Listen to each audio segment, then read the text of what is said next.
We just had a trial in Durham last week. So you tried one in Durham? Yeah, we had a jury trial last week. 2016. How'd that go? It went pretty well. We had everyone spaced out. It was very difficult. Welcome to Caught in the Crossfire, Black Male Prosecutors and the Dilemma of Consciousness, brought to you by the Office of the State's Attorney, Prince George's County, and the DC chapter of the National Black Prosecutors Association.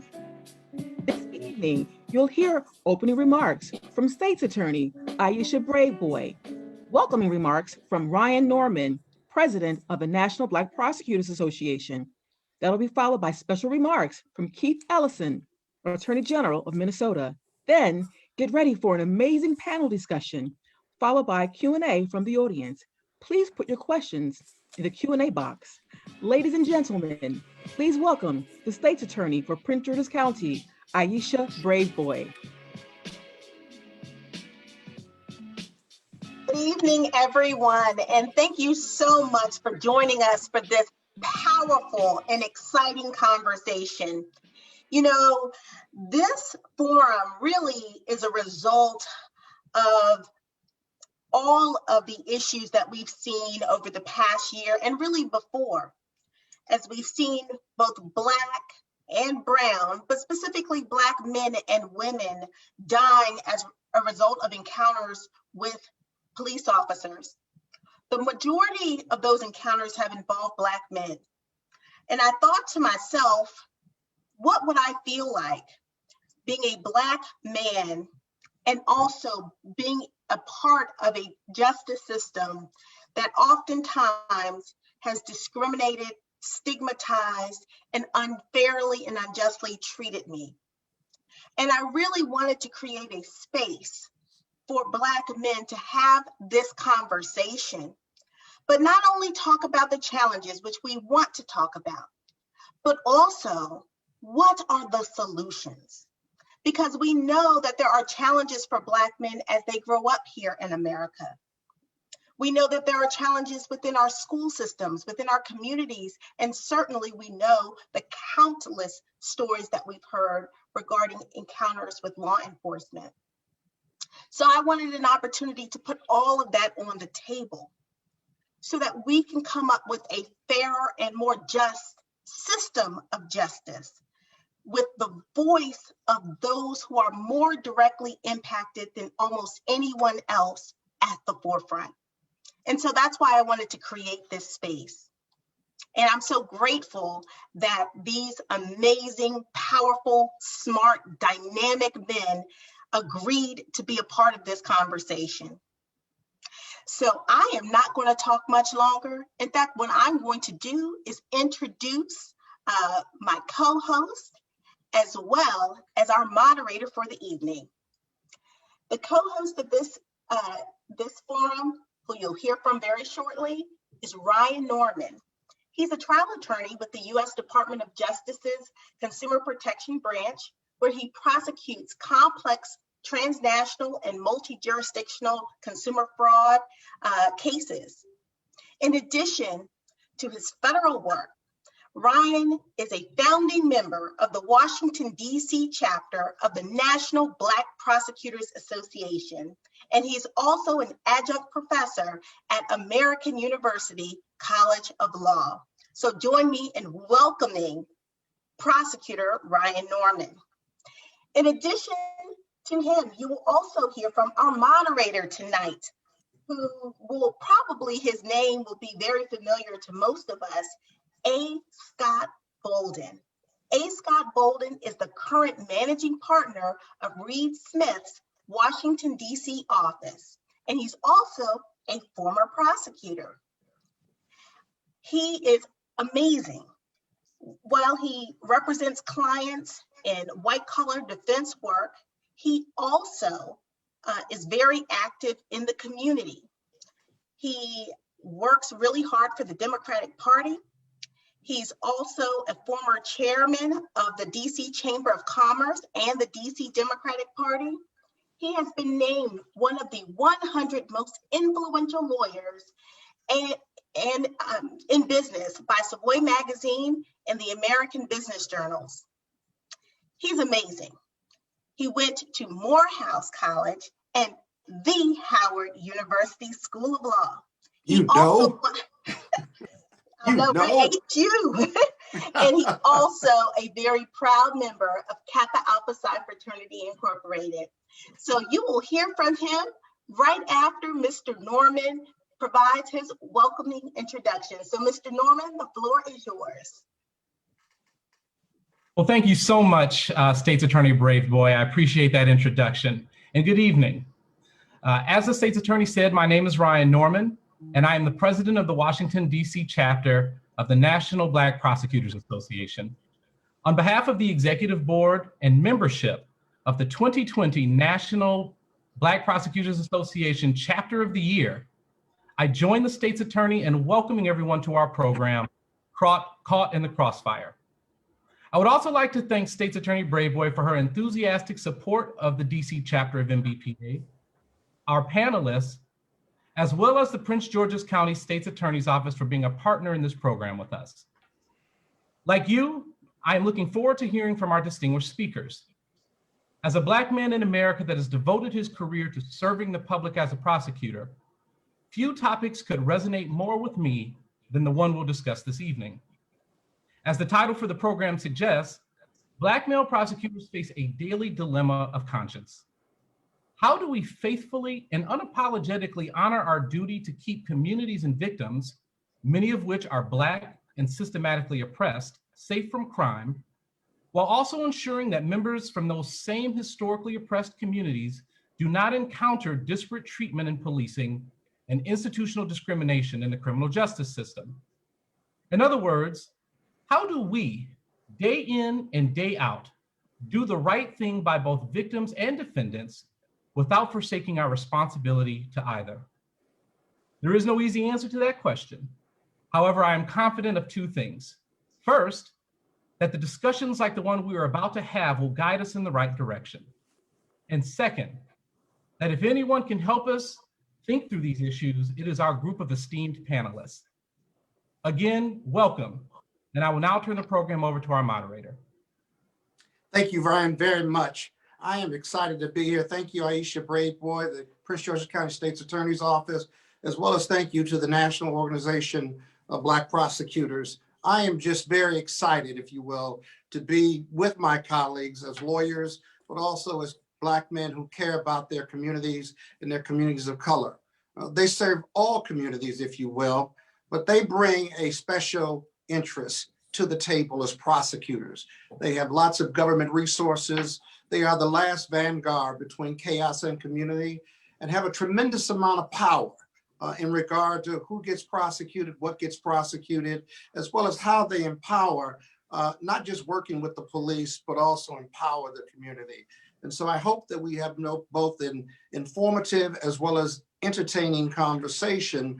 And I hope you will remain with us and stay focused on this very important discussion that we're not only having here in this region, but around the country as we face more and more excessive force cases, as we focus on numerous past cases of excessive force, and really what the role of the prosecutor's office is, let alone Black prosecutors around this country.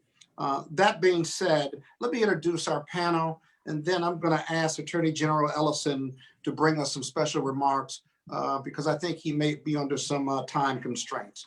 With us is Attorney General Keith Ellison, former congressman and currently the Minnesota Attorney General. Danny Carr, the District Attorney for Jefferson County in Alabama, welcome. Adam Williamson, Assistant District Attorney in Durham County. Appreciate you being here, Adam. Terry Wiley, a longtime friend and very active in the NBA, is an Assistant District Attorney in Alameda County, California. That's Oakland, if you will, for those who don't know. And then Perry Paler, Deputy Assistant Attorney for Prince George's County. Let's give them a big round of applause for taking time out of their schedule to join us. And again, I am grateful. We're all very grateful for you not only being here, but we look forward to your remarks. Attorney General Ellison, you want to start us off? Yeah, thank you. And I just want to give my very, very warm regards to everyone. And I just want to say Sister Brave Boy, thank you for your leadership. Mr. Bolden, a long admirer of yours. Everybody, Mr. Norman, all of you all, and I don't want to leave anyone out. I'm just feel privileged to be in your company. And you know, crossfire, caught in the crossfire, that's the topic. What are the various poles of the crossfire? One of them clearly is that we have been in this country the first 250 some years in the state of slavery, bondage. If you ran away, you would be guilty of the act of theft of what? Yourself. For 100 years after that, Jim Crow segregation. Jim Crow segregation, where you couldn't sit here, you couldn't go there, you couldn't, you know the story. I don't have to explain segregation to you all. You all are students of history, you know. And since then, we've lived under societal racism, but only for about the last 56 years. I was born in 63. I tell my kids I was born in American apartheid because the 1964 Civil Rights Act, 65 Voting Rights Act didn't happen until I was 1 or 2 years old. So we've lived our whole life in societal racism, but there was a generation that ended slavery. There was another generation that ended Jim Crow, and now we live up under societal racism. That's one pole. That's a pole that you as a Black prosecutor have to contend with that your colleagues don't. What's the other pole? The other pole is very clearly that Black people, therefore, because of the racial history, are the target of excessive law enforcement. We are over-arrested, overcharged, over-convicted, excessively incarcerated, juveniles, adults, men, women, everyone. What used to be, in many ways, the criminal justice system has taken over the role of slavery and Jim Crow. We all know about the history of convict leasing, and so how slavery is literally combined with racism. So that's really the pole, the first pole. The second pole is that, yes, we absolutely are excessively the target of law enforcement. We're also underprotected. Very important. Black victims. Who cares that that woman's son is laying in that coffin right now and somebody shot him down? Who cares that that little Black girl got raped and dragged into some house that was abandoned by somebody and who abused her? Who cares that somebody brought that young man and lured him into the drug trade? Who cares that somebody took an illegal substance and died as a result of it because it was adulterated? Who's gonna do something about Black victims? People who suffer, and it seems like neither the press, the police, the prosecutors regard it, as a very important matter. You and I both know there are certain neighborhoods where if you want to sell dope, that's where to do it because it's sort of looked the other way.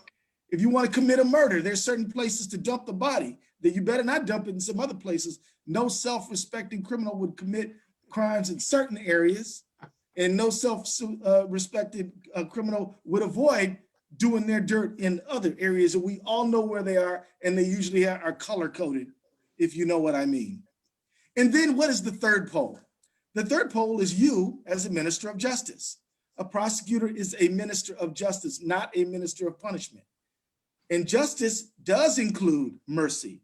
Justice includes second chances. Justice includes doing something about it. What I'm saying to you and every Black prosecutors I've ever met is in a position where you have to ask yourself, do I want to choose my personal ambition? Everybody wants to do better. They want to make more money. You want to get a promotion. Am I, if I'm going to really be a minister of justice, going to do what I'm here to do as a minister of justice, or am I going to play that game to climb that ladder? Because we know that if you go against this one and that one by doing the right thing, that could cost you. All right, what about politics? Does my elected DA or attorney general approve of me being a minister of justice, or they want me to just be a minister of conviction, a minister of punishment? Does my, what does the press say? There was a horrendous murder. They want to get somebody. Am I going to play the game to get anybody, even though the case is not really that strong of a case, and it's based on a bunch of snitch evidence, false identifications, and coerced, statements? What am I going to do? There's all this pressure. What I'm calling for is for you to be a true minister of justice, and for you to know that within this group of Black prosecutors, you have a group of people who will commiserate and stand with you as you do the right thing. I will just say that I think that Attorney General Cameron Daniels failed in his duty as a minister of justice in Kentucky. He should have charged those cops. Those cops should not be walking around not charged. I mean, you know, and I'm gonna tell you right now, within less than a month, we're going to trial against some police officers who killed a Black man in Minnesota, George Floyd. And yes, I am the chief prosecutor in that case. And I am not going to try to seek a conviction with evidence that isn't there, but you better believe nobody is going to get extra credit or get any mercy or from fear or favor from me. They're going to be held accountable because that is what the law requires. And, you know, and we don't want to do any more or any less than we're supposed to do. Nobody is above or beneath the law. And George Floyd does not have to be a saint to get a full justice in this society. You don't have to be Phi Beta Kappa an Olympic gold medalist to get justice in America. You just got to be an average person who's supposed to get what everybody else gets. So the thing is, how do we become those ministers of justice given the institutional pressures to go along to get along? Well, one thing you do is you hang out with people who are sympathetic to you, like on this call. You know, Black prosecutors will call. Well, you can talk to your people and say, look, hey man, I can't tell you everything about my case, but I can tell you that I'm feeling the pressure. If you stay close to community, you can do it. Few things I'd say you should do. One, you should be leading the band for criminal justice reform. It should be you who is saying we need a conviction integrity unit in this office.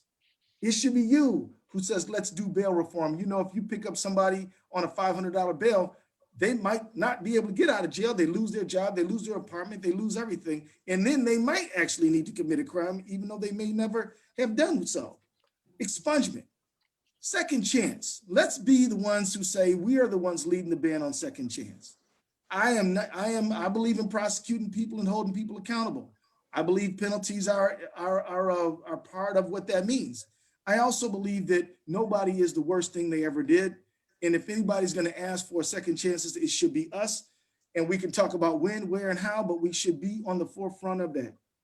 And then I think that we all, for those of us who are in death penalty jurisdictions, should simply be against it. Now, I know people doing absolutely horrible things, hard to explain to a family member who lost somebody that this person should not be executed. But you know what, for all the people who, you know, did absolutely horrible things, and we might feel that way, there's so many other Black men and women and poor folk who just end up on death row for reasons that are absolutely inexplicable. And because we can't draw a real bright line, we shouldn't draw any, we should just say no death penalty, full stop. And for me, that's, and if you look at how we didn't do any federal death penalty for years, and now, you know, Barr hit the accelerator and killed a bunch of people just in the last few months, just seems outrageous, and we should be on the front of that. I would also say, let's be the ones saying that certain cases need to be prosecuted. Let's prosecute environmental justice crimes, illegal dumping in Black neighborhoods. You dumping all that nasty stuff in our neighborhood? Well, if we find you, we're going to prosecute you. That's not something that we always see. We always see people want to commit some street crime. But what about illegal? What about wage theft? It's a crime. If the employees at McDonald's walk out the back door with a stack of frozen hamburgers, somebody getting prosecuted for theft. Well, wait a minute.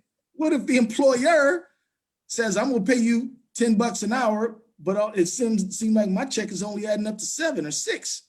That's wage theft. And there are people doing it. We prosecuted a guy who was a Salvadoran, and all he did was hire Salvadorans. And he did it for a very smart reason. They didn't really speak too much English. Some of them weren't supposed to be here. And he knew he could abuse and use them, and they couldn't do much about it. I'm saying that we should be prosecuting wage theft, and we should be looking for unethical business people who are doing it. And then also, I want to say that there are a whole range of economic crimes, and I think that we need to be on the forefront of telling victim reparation services that just because somebody had been in trouble in the past does not mean that they're not eligible for the services of Victim Witness and Crime Victim Reparations Board. And that's really been a problem because, you know, they act like the only crime victims are white. So I'm just going to stop right there and just want to just say again, I'm so honored to be with you. I will have to hit the door in just a few seconds, but I'm just going to say that it's such an honor to be with you. And I noticed that Brenda Bunting pointed out that what happened to the people in Flint was nothing but a crime. Thank God they're being prosecuted. And I'm gonna tell you, there's more than one Flint across America. So I'll stop right there, Mr. Bolden. I thank you again for having me. Attorney General Olson, thank you very much. The picture of the progressive prosecutor you just heard from, lots of issues, but still, Keith, let me ask you this, and then I'd like everybody else to respond. All of that's true, quite frankly, and yet Black prosecutors have to navigate those polls. White communities have this perception that Black prosecutors are going to be soft on crime and be too liberal to prosecute their cases as victims. And there's a perception in the Black community that you are the enemy of the people, real or perceived, true or false. Tell me why each of you all became a prosecutor, and then tell me about navigating those two perceptions. Shall I start, since I'm going to have to Keith, leave first? I'll start with you. Well, let me just say, one thing I would say is that it is important to have community outreach staff on your staff and to engage community and to sit with people in the neighborhood, in the church basements, because you might hear some folks saying you're the enemy of the people, but when they know that you're prosecuting the big business person for wage theft or illegal dumping, and yes, in fact, I do both of those things. I started a wage unit and environmental justice unit. You know, they're like, oh, okay. What people want to know is that you're being fair and even-handed. People do get that when you shoot somebody's cousin, somebody got to answer for that, you know, right. And you should not be shy about saying, yes, we're prosecuting him. And, you know, it's a shame because we lost your cousin and this young man's going to spend a long time in prison because of what he did. I don't feel good about either one. But if we don't prosecute him, you know, people, you know, then you got a chaotic situation. Nobody answers for that. There's no truth. So I say, you know, stand in the heat, go to the meeting. When people yell at you, they're not really yelling at you. They're yelling at what they think you symbolize. Yeah. And then I'm going to tell you something else. You sit in that church basement and you listen to community. Many of them are going to say to you, thank you for what you're doing. And I would also say, thank you for coming. And thank you for coming. And thank you for coming. And I would say, run for district attorney or attorney general. If you are an assistant attorney general, when you run it, let's get your campaign going. We need you to be in charge.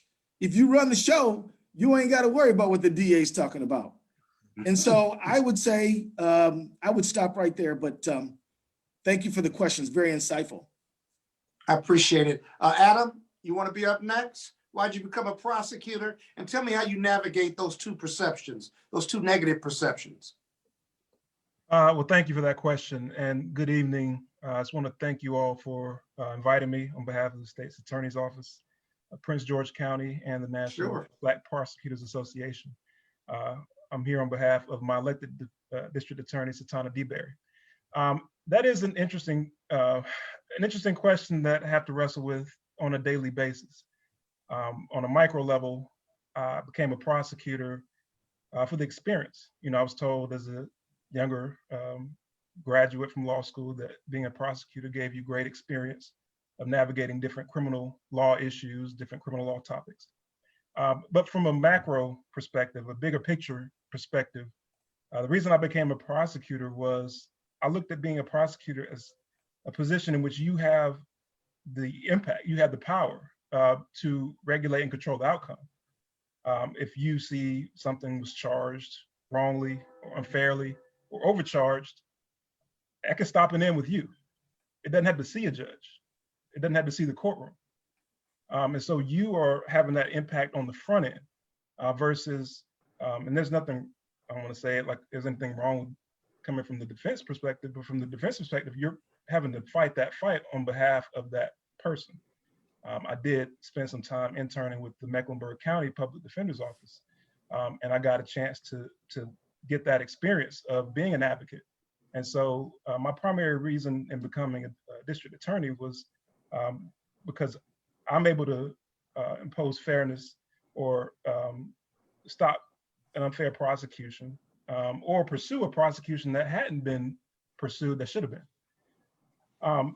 To answer that question of how I best deal with kind of those different poles, as Attorney General Ellison discussed, I find that oftentimes those victims and people in the community who think you're being too soft, when you humanize the case to them and you tell them, look, here's the outcome, here are the possible outcomes. You know, this person is not facing a lifetime in prison. I know that this break and entering or this crime was personal to you. I know that you're hurt, but come on in, let's talk about how this case is going to play out. And I think when you humanize the outcomes and talk about, well, here are the possibilities. He's not going to get prison time in all likelihood. He's going to get probation, nonviolent crimes in most cases. So let's see how we can go about getting you your sense of justice. What does that look like? You know, talk with me about, you know, your emotions, what you're feeling. And I feel like a lot of times when I get victims and I humanize the case and bring it to a local level, they're far more receptive to come out of the stereotypes and out of the tropes of, you know, progressive being soft, and just say, look, here's what's going to happen. What are your thoughts on proceeding? And I find that oftentimes when that happens, I'm far less likely to get that pushback that you're referring to. Yeah, District Attorney Carr, you want to jump in? You can finish off the first sentence, but how do you navigate those negative perceptions that are out there in both communities as an elected official?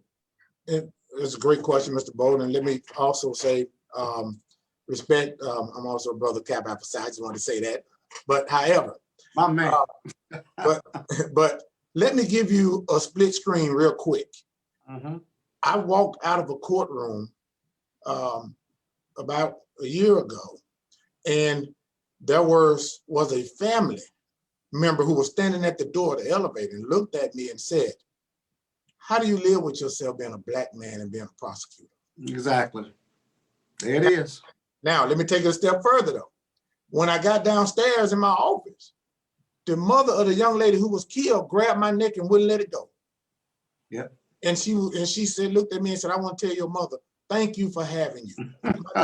Never gotten justice if you hadn't been in this office. The reason I wanted to paint that picture because that's a true depiction of what's going on. And both of these are black families. Both are black families. So one, because of the side of the aisle they're on, they feel a certain way about you. The other, because of the side of the table they're sitting on, they feel another way. So that's always a daily battle as a DA, as a frontline prosecutor or the elected DA. But I became a prosecutor because there's a saying that if you don't have a seat at the table, you're probably on the menu. And I wanted to be at the table. I want to make sure that I'm able to affect change in my community. And I want to, and briefly, things like conviction review units. Here in Alabama, we've never had one. We got one now in this office. We've dealt with bail reform in this office, not statewide, but in this office. We've dealt with the pipeline of prison in this office, second chance in this office. And the reason that's important is because, again, as the DA, you're the gatekeeper of the criminal justice system. But at the same time, you have to always understand your role. And my little brother was murdered. So I've been in the courtroom at the backside and I live with it every day. So I understand how victims feel. Yeah. So I'm very cognizant of both sides in both roles, but I understand that we have a job to do, and to do it to the best of your ability and do it with integrity and dignity is what I've done. Absolutely. Absolutely. Thank you for your, I feel like you gave me some testimony there, without a doubt. I appreciate you. Terry, you're up next. I mean, I'm gonna move into why we don't have more Black prosecutors, but take a shot at that perception and why you became a prosecutor, because it is what Keith has said. It is certainly what our last speaker said, District Attorney Carr, as someone who's on the front line, you're not an elected official, how do you navigate those polls that the Attorney General outlined for us in his opening? Well, Scott, first of all, thank you. And it's really good seeing you. I see you. But, you know, when I was in law school, you know how you go through on-campus interviews. And so I signed up to interview with the Los Angeles District Attorney's Office. And most of the attorneys that were coming in and doing the interviews at that time, they were all white. So I walk into the interview with the LADA's office, and there's this brother in there, and he's about 6'6", 6'7", you know, very commanding presence. And the interview was very captivating, and he was telling me a lot about his career as a district attorney and some of the opportunities he get to do as a district attorney in Los Angeles. That's when I really started thinking about being a district attorney. So then I started doing some homework about what were some of the great offices in California. And I kept hearing about this office at Alameda County. So eventually got a job with Alameda County. I thought it was a great opportunity to start my career. And who's in my class when I started with Kamala Harris. So me and Kamala were in the same starting class. But you know what I found when I got there, and I didn't go there with any vision. My job, what I was thinking was I was going to stay for 5 years and go into private practice and make money. It wasn't until I got there. Are you bragging or complaining? Well, no, I think that the job itself is what has kept me here for 30 years, because when I got there, one, I had great African-American role models that were already in the district attorney's office. And it wasn't not only the influence of the role models that I had that were there, but it was also the role models from the bench. That what it taught you is that, one, the district attorney exercises a lot of power. And although you can get, you know, people have mixed views of a district attorney, and I have a story similar to what Mr. Carr just stated. There was a big family in West Oakland. And, you know, they had some family members that would come through the system, and I was prosecuting a case that involved one of the family members, and they were like, how could you be prosecuting our family member? Well, about 3 months later, one of their family members was a victim of a homicide, and I was prosecuting that case. And it was a very complicated case. It happened very early in the morning. There were very few witnesses. Witnesses were afraid of retaliation. Long story short, went to trial. We convicted the person who had murdered their son. To this day, when I see those family members, they will come up to me on the street, shake my hand, because they so appreciated me going to battle for their family and for their family member that was murdered. So, you know, on the one hand, we get it from the community in that, you know, how can you be a prosecutor? But on the other hand, you know, we are standing up for a whole lot of people who are victims of crime. And so I have, what I've also found is, and one of the things that I appreciate what Mr. Ellison was saying, you know, I run our expungement clinic. We partner with the NAACP and expunge criminal records. We try to do it as much as we can. I mean, there's all kinds of programs that we've developed that are alternatives to incarceration. And I think that the role we can play is that we in California, I will say that there was a real over-incarceration of folks all through the 90s and into the 2000s. And I think that California is doing a pretty good job of trying to make a correction to a lot of that over-incarceration. So I appreciate everybody's response. Let me, Perry, I'm gonna come to you next. Perry, you work closely with the police departments, whatever, all of you all do, right? I mean, you're partners. They make the arrest and you decide whether to charge them or not. How do you each of you maintain your independence in that relationship with the police department? A lot of racist police officers. How do you combat racism when you see it in the criminal justice system while maintaining your independence, if you will. You know, when I was a prosecutor in New York, I used to tell Mr. Morgenthau, you know, 80–90% of your senior staff making policy decisions don't look like me. But 80 or 90% of every person I prosecute are Black and white arrestees or defendants, if you will. In the ECAB room, a criminal complaint room, you know, the police would come in and call these Black and brown defendants mopes, dogs, perps, you know? And I always felt pressure to process these arrests. And I felt less pressure to stand up and say, you know, no, or do not, you know, use those terms in my presence, if you will. As a young prosecutor, obviously now that I've gotten older and I know who I am and who I'm not, and I'm not afraid of either, but maintaining that independence and not tolerating racism from your partners in the criminal justice system as the gatekeeper, how do you all navigate that piece? I know that's another question that's on the minds of our folks that are listening. Perry, you go first. Okay, I'm gonna jump in. First of all, I want to also say I'm a brother of Kappa Alpha Psi Fraternity Incorporated. So I swear I didn't put this panel together. I swear. I did not do it. Well, before y'all go on, I must give a shout out to my sorors of Sigma Gamma Rho Sorority Incorporated. You knew it was going to go there, right? You knew it was going to go And down to this. Phi Beta Sigma Fraternity Incorporated. No doubt, no doubt. Well, We got the analytic council. is Alpha Phi Alpha, so. No question, no question. Well, Perry, go right ahead, though. Yeah, to answer your question, first thing, as a man, you have to be solid about who you are. And as a Black prosecutor, you have to understand that we occupy a unique space.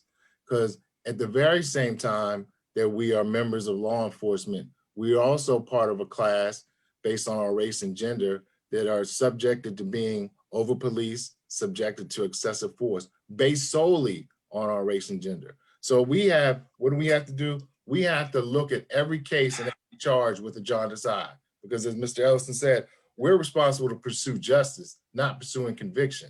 So maybe we have to screen a case, maybe we have to screen it twice. We have to actually sometimes kind of cross-examine the officers, and sometimes you have to send them back. You know, one of the toughest things that I found, especially as a young prosecutor, is every search warrant, we're not a rubber stamp for search warrant review, right? So people want to just say, hey, sign this search warrant. Sometimes you got to send it back and say, look, this is not sufficient to enter these people's homes. So you just— Yeah, but how often, Perry, how often does that happen? I mean, the police are your partners. You see them every day. You get friendly with some of them. You know, if they come in and it's late in their shift and they want to cut a corner or two and need your cooperation because it's a bad guy, and you've known these cops and worked with them for years on end, you know, and doesn't it get difficult, though, to stand up and say, hey, that's not right, I'm not prosecuting that case, or don't use that language. It gets tough if you're working day in and day out with a partner like the police department, doesn't it? Yes, the answer is it does get tough. So you have, but you know, it's a tough job. And even where you may tolerate inappropriate conduct or tolerate inappropriate statements because you value that relationship and you need that relationship in order to do justice. How do you navigate that? Well, I mean, like I said in the beginning, you have to know who you are as a man. And, you know, think about whether it was in the schoolyard or another work situation, you wouldn't tolerate someone using racial terms, you know, against any nationality. So you have to do the same thing in a relationship that you have between prosecutors and police officers. But you just have to be solid on the foundation of who you are as a man if you're going to be a prosecutor, and do it right. Is Attorney General Ellison still on? Or did he bail? No, he had a class, so he had to leave. Okay, all righty. So, Danny, what about you? You know, you need the police. You got the police union. You got other elected officials. You got to keep the community safe.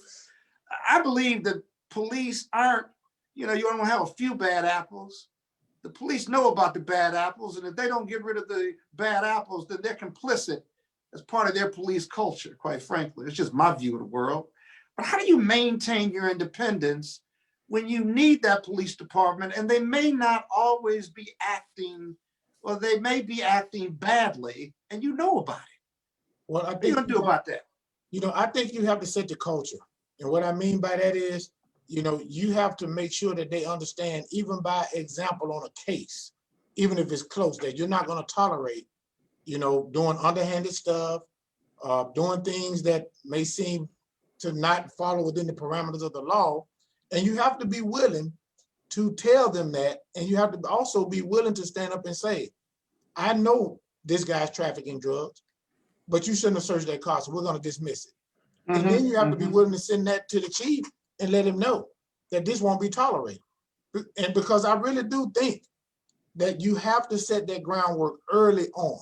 Now, the way I can tell you, the unique way we're doing something here too, we have a screening division, but we change our DAs in and out of that screening division so it won't hopefully become a partnership or a friendship. Half the time, the detectives who come and see us, half the time, they don't really necessarily know who that prosecutor is. Yeah, but DA Carr, you don't know how it is on the street. It's Yeah. us against them. These aren't puppies we're out here dealing with. These are hardened criminals. They're selling drugs. They're assaulting and robbing people. And yeah, was it a bad stop? No, but we recovered 100 vials of crack cocaine. So they're bad and dirty. And so, give me a break here. It does not matter. Let's prosecute them anyway. No, it does not matter. I have to look myself in the mirror. I have to be willing to look at myself. Terry, you agree with that? I do. I mean, I think. I apologize for cutting you off. No. Scott, I think that, one of the things about, as a prosecutor, I was always told there's not one case that's worth your integrity. And I think that we have to bring our integrity to the job every day. And I do think that you have to send a message very, very early that there are places you are willing to go and there are places you are not willing to go. Mm-hmm. You have to bring a sense of fairness. And I will just give you one quick example. I was a charging DA in Oakland doing all the drug charging. And what I noticed was that with the African-American kids, there were a lot of cases coming in for them being pulled over for not having a light on the back of their bicycle. They were quick stops. So I'm like, okay, well, wait a minute. How come I don't see any white kids being pulled over for not having a light on their bike? I said, don't bring me any more of these cases, because unless I see everybody being pulled over for not having a light on their bike, then nobody is going to get prosecuted for not having a light on their bike. Those are the kinds of things as a prosecutor you have to be willing to step up. See, but Adam, what you've heard from District Attorney Carr and Terry, that takes a lot of courage and independence. I mean, if you're not an elected official or you're not a senior prosecutor, you're mainline, not you, but let's say you're a mainline prosecutor, and that takes a lot of courage and independence, right? Again, we get into those perceptions as well. How would you navigate that? They recovered the drugs, and these are bad guys. You just gonna let them walk out the door? Is that what you're going to do? Because if I listen to Terry and I listen to Danny, you got to let them go. You got to keep the drugs, but you got to let them go. Police aren't going to like that. And those are your partners on a day-to-day basis.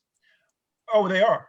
But as both gentlemen mentioned, it starts with setting the standards and just letting them know that, here is the law and here is what we can and can't prosecute. Here was a violation of the law. And based on that, we have to overturn, even though you charged this, you did it in good spirit, but it was a violation of the law. And part of that, we mentioned scrutinizing every case. I think ADA Paler or District Attorney Paler mentioned that. Well, it's not only just scrutinizing the case, but sometimes it takes meeting with the investigators and the higher ups to let them know here is what the law is, and here is what we are and are not willing to do. Yeah, it was a stop. You recovered this paraphernalia, these drugs, but it was not a valid stop. here is why, here is the law, and explain what the law is and isn't. And I think when you start there and say, look, here is the law, here's the standard that we are setting, we're not proceeding on these types of cases if they fall below it. And so I think but at the higher level, that's where it starts. yeah, I agree. But we still got a lot of Black and brown people we're prosecuting and are filling our jails around this country. You feel any obligation to them when you look at the prison pipeline and how many Black and brown people are in there as a Black prosecutor? Or do you feel any obligation to them? Let's start with that. How about you, Perry? Yeah, I do. As a prosecutor, you represent the community where you come from, and you definitely feel a connection. These people are our brothers, our cousins, our sisters, and our mothers, sadly. So yeah, I definitely feel a connection with them. And so I think, we have a responsibility to always make sure that the playing field is level. And then what we've done under Ms. Braveboy is that we've expanded our diversion opportunities. Also have started a conviction integrity unit. We also stopped asking for cash bail in September of 2019. And so we do these things in efforts to level the playing field and also reduce the prison population. We started prosecuting possession of marijuana cases almost a year ago, simple possession. We no longer do that. And really, we know that incarceration is geared to our more violent repeat offenders. And that's where we focus a lot of our resources. Yeah, I got you. I don't disagree with you there. And those are excellent programs. District Attorney Carr, though, what are you going to do about all these Black and brown people your office is prosecuting and putting in jails? And, it's at least 80 to 90% of everyone in most jurisdictions are Black and brown in these jails. What's your obligation and what's your commitment? How are you going to deal with that? Because that's reality. That's just reality. Yes, it's definitely reality. But what I will say is this.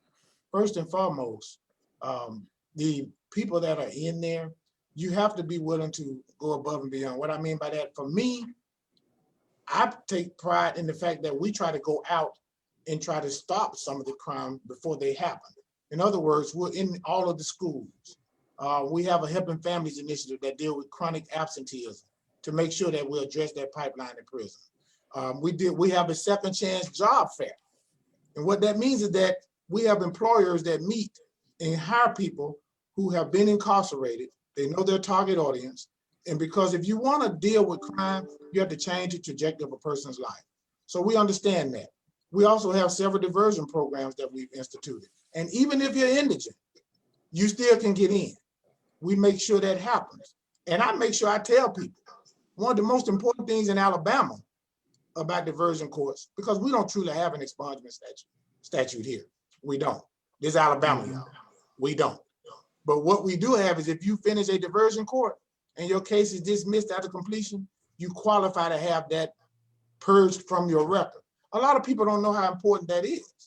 So there are a lot of things that we're doing to educate people to try to keep people out the system, meaning being active in the community, and then trying to help people if they end up in the system to try to make their situation better as well. So it's a isolated effort. But you certainly aren't to blame for their incarceration. I mean, people have personal responsibility, and if they're in the system, right, and the criminal justice system has treated them fairly, and they go to jail. I mean, obviously, we can't control what the judges do, but I guess for each of you all as prosecutors, you all could jump in. There's socioeconomic and health factors that contribute to poverty, what you're born into, what you're not born into, and really your personal decisions on whether you're going to be a successful contributing member of society, or you're going to go steal cars or rob people or assault people or whatever, or sell drugs, you name it, right? We all have that choice, but some of us are born in very poor communities, poor conditions, and what have you. How do you battle that part? Because obviously, if you break the law and you're a consistent lawbreaker, then you're probably gonna go to jail, right? At the same time, we ought to be saving some of these young Black men and brown men. Some are savable. The younger ones that you get in, you know, you got to save those, don't you? And you got the power to do it as prosecutors. Right. If I You can answer saving that, some of these black men out here? Yeah. if I can, Take your pick. Go right ahead. oh, if I can answer that. So about 4 years ago, I was running our juvenile division. And one of the things that I noticed was that had kind of changed since I had been to school was I would hear about juveniles being taken to the Juvenile Justice Center for getting in a fight at school. So, you know, one of the first things I did when I took over the juvenile division, Nancy O'Malley, the DA of Alameda County, said, hey, you have my authority to go over and make the changes that need to be made over in the juvenile division. So the first thing I did is I set up a meeting with the superintendent of the Oakland Unified School District and said, hey, just want to put you on notice. There's going to be no more bringing kids to juvenile hall because they got into a fight at school. You guys deal with that. We're not going to bring them into the criminal justice system simply because two kids get into a fight. That, you know, when I was going to school, the principals and the vice principals and the school administrators took care of that. We saw a dramatic drop in the number of kids that came into juvenile hall because of getting into a fight. Now, I'm not saying that they had a weapon or something like that. That's a different story. But I'm saying that those are just little things that you can do to keep kids out of the system. You know, there are all kinds of alternatives to incarceration that you can use to keep kids out of the system, particularly those that are young. Yeah, you got to save some of them. That's my only point. Adam? Yes. Yeah, and if I can add a little bit of context as well for me, I don't know if anyone else on the panel is prosecuting where they're from. And so that adds a whole different aspect to it. Going back to your question about, do you feel a sense of responsibility for the people that you prosecute? It's a whole nother thing when you see a friend or somebody you went to high school with sitting on that jail line in the first appearance. And so you kind of get that sense. You also get it too as an African-American, as a Black male, just seeing the multiple Black males that you prosecute. But I guess I'll emphasize and add to what's been said about the diversion programs and the diversion courts. I've worked with the adult drug treatment court post-conviction, but also worked with the mental health court. I think we have one of the only few mental health courts in the city of Durham. And sadly, so many cases of people who are in custody have some type of diagnosed mental health issue or undiagnosed mental health issue. So that doesn't get enough discussion on the in the national discourse about criminal justice reform and how many things we can do to even prevent people from coming into contact with the justice system in the first place, not just dealing with them after they've been charged. So I think pushing the diversion programs is probably the best way to bring about ultimate change in the criminal justice system. And Adam, when they have those mental health issues and they go untreated, many times you find them self-medicating with either alcohol or drugs, and that piece is now brought into it. You know, Terry, I want to jump in. I don't mean to cut you off, right ahead. but part of what we have to make sure we offer is wraparound services, right? Because you have the court system, and then you have Department of Juvenile Services, and then you might have Health and Human Services, but the agencies have to coalesce, and we have to offer wraparound services, particularly when you're dealing with issues of addiction. So what we have to do is being members of law enforcement, is we have to decriminalize poverty. We have to decriminalize behavioral health issues. And honestly, we have to decriminalize brown and Black skin. And that has to be our role and responsibility every day when we get up to work. Yeah. Hey, let me ask you this, guys. What, everybody on this panel been stopped by the police? Raise your hand. Yeah. And everybody on this panel had a negative or bad experience with the police or an unfair thing with the police when you were stopped? Yeah. You know, it's interesting to me. I tell the story that You know, I say race is the tie that binds us. Economics may separate us. But my experience with the police, not every police officer, but with the police, has been more negative than positive. I've never been arrested before, but you know, I've been profiled before, and not abused, but close to it. And we're all been affected by these killing of Black men by police, all of us, because we've got that personal story with the police. But as a prosecutor, those cases mean a little bit more to you, don't they? Because you know the system. You may not be in every jurisdiction, but you know the system. You know what the decisions that are being made or not made. And you heard Keith talk about the Kentucky matter with Breonna Taylor. Anybody care to comment on the Breonna Taylor case, or how it was presented or not presented? Investigative grand jury versus non-investigative grand jury. They kind of did it and then put in what they wanted them to vote on. Anybody want to give a comment on that? I would say this. You know, I thought from afar, obviously, that Daniel Cameron, I think that's his name. Yep. I think from the start, that entire situation for him was political. And what I mean by that is the mere fact that my understanding that he's in the Republican Party, he's a star and he talked on the stage. He's an elected official. He's an elected official that's in the Republican Party. The mere fact that he didn't even present any information or evidence pertaining to the killing of Breonna Harding. That's right. That's right. That spoke volumes, in my opinion, because he knew or had an idea that that grand jury would probably indict her. Yeah. You know, so for me, just that in and of itself was an issue. And he didn't put all of the evidence in. No. Inculpatory and exculpatory, evidence. And that's what you would do with an investigative grand jury. Absolutely. Because unless they want to vote or charge you someone that is unchargeable, essentially, that the facts don't make out those elements, then if you really want to be fair and put it on the grand jury as opposed to your own political shoulders, then put it all in there and let them figure it out. They're members of the community, 19 to 23 or 16 and 23 grand jurors and what have you. And it was the most telling fact of what you just said, Danny, is that how he used the grand jury versus how he could have used it, because they may have come back with the same not verdict, but come back with the same type of indictment, or maybe not. But here he did steer it, didn't he? He steered it.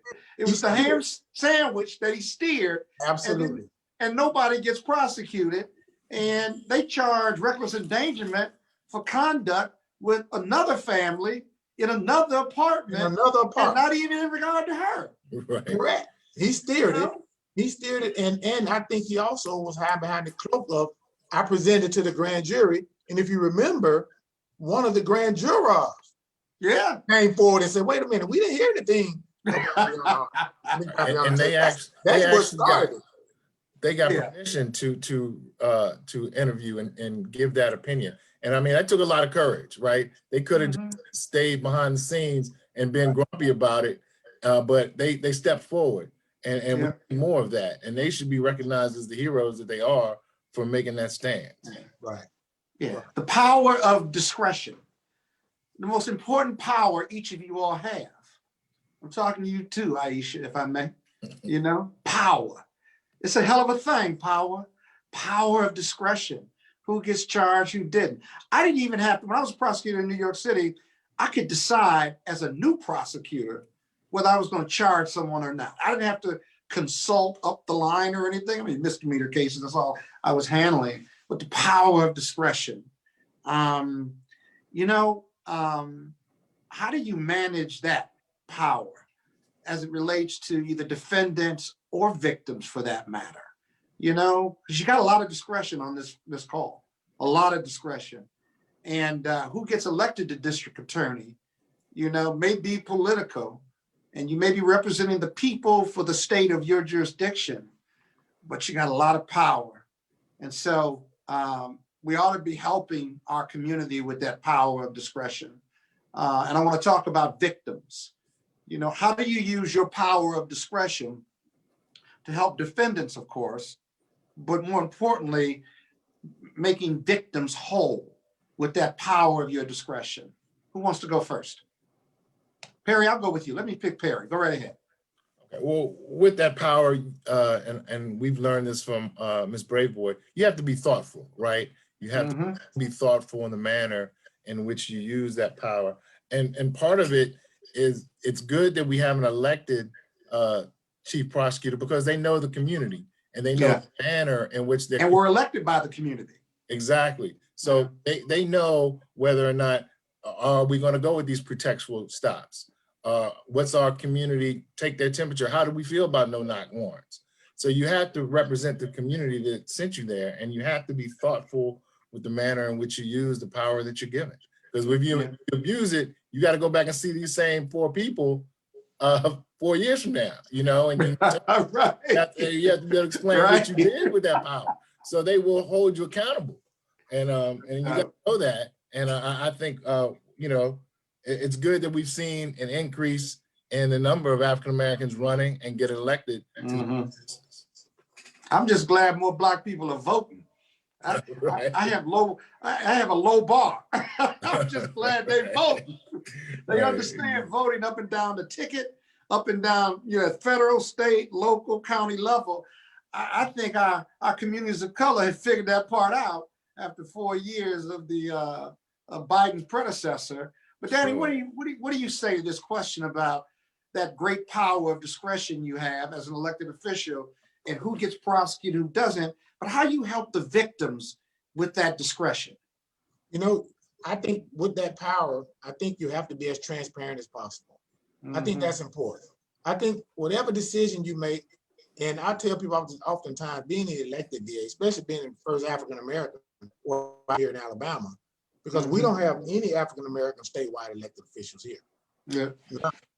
So for me, being as transparent as possible, and sometimes being comfortable being uncomfortable. Why is that important? Because at the end of the day, you still have to do what's right. I've been a victim. I've stood in their shoes. I've sat in the back of a courtroom, knowing the law, being a prosecutor, unable to speak, and sat there and watched a trial. I've had conversations as a victim about possible settlement. And I had to go talk to my mother and my grandmother about those conversations and saw how they reacted. That gave me a firsthand view of how other people look at prosecutors and their role in the power. But for me, I think having credibility with the community, being transparent with the community, and whatever decision you make, having an articulable reason for why you did it. And oftentimes you'll find that people will respect that if you treat them with empathy, if you make sure that you're transparent with them, and if you're not afraid to show up. And for me, I think being willing to show up and talk to people and then engage people in the community. That's one of the things that I actually love doing, which is strange as a prosecutor, because I'm from here. But for me, I think that works well.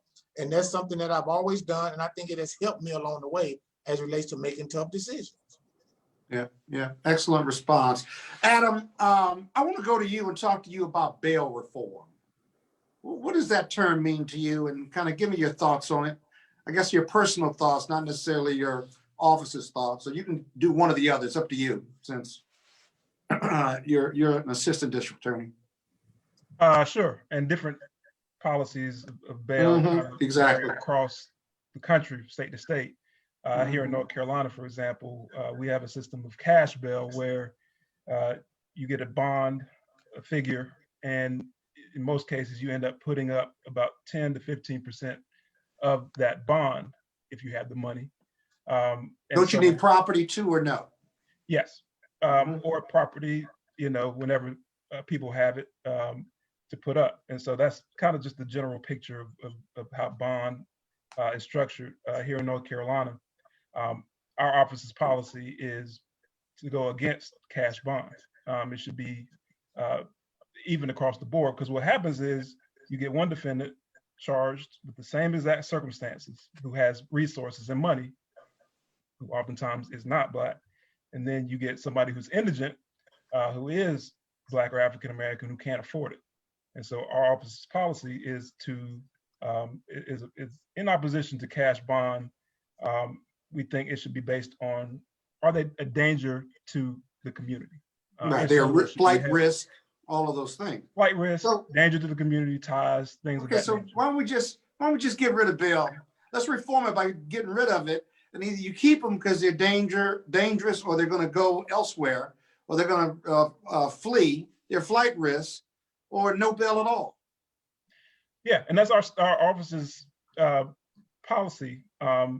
However, not everybody agrees. Judges don't often always agree with that. And so certainly law enforcement doesn't. But Right. but that's, I think it is most fair in essence to even the playing field for those who have money versus those who don't. So you don't get disparate outcomes, because what ends up happening is you get people who can't make bond, they're in jail, and they rather plead guilty just to get out. Yeah, So, I mean, it dates back hundreds of years, back to slavery times, the whole bail, that's the the argument. whole basis for bail. Terry, we're gonna get rid of bail requirements and money bail and what have you in California? Well, we thought we did get rid of it. In 2018, Governor Jerry Brown signed a bill getting rid of cash bail. But and it was supposed to take effect in 2019. Then that was challenged by the bail industry. So then on this past November, they had Proposition 25 on the ballot, which would have gotten rid of cash bail, and it didn't pass. Right. So that's kind of where we are right now in California. Cash bail remains. However, there is a movement to get rid of cash bail and focusing more on risk assessments as opposed to just setting cash bail. Well, it's economic imprisonment, basically.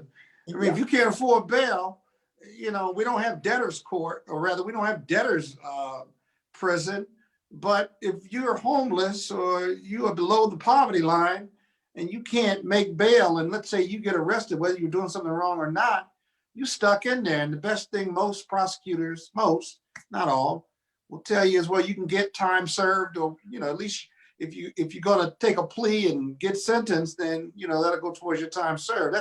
That's hardly equivalent to your liberty. Can I Perry, mention, we got bail reform in Prince George's County. We getting rid of cash bail. Our office stopped requesting cash bail in towards the middle of 2019. So we haven't asked for cash bail in over a year. So we have a pretrial release system that has different levels of supervision, and we rely heavily on that.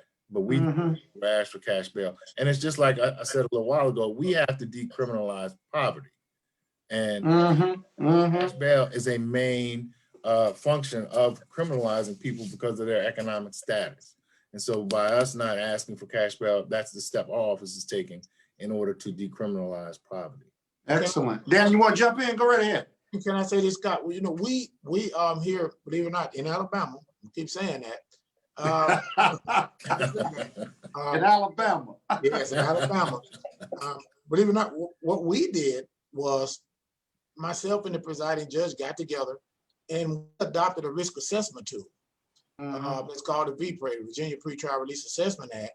And we have individuals in the jail who is independent of the court system per se, and they fill out the risk assessment tool, and then it goes to the judge, and they determine based on that risk assessment tool whether a person gets bond or not.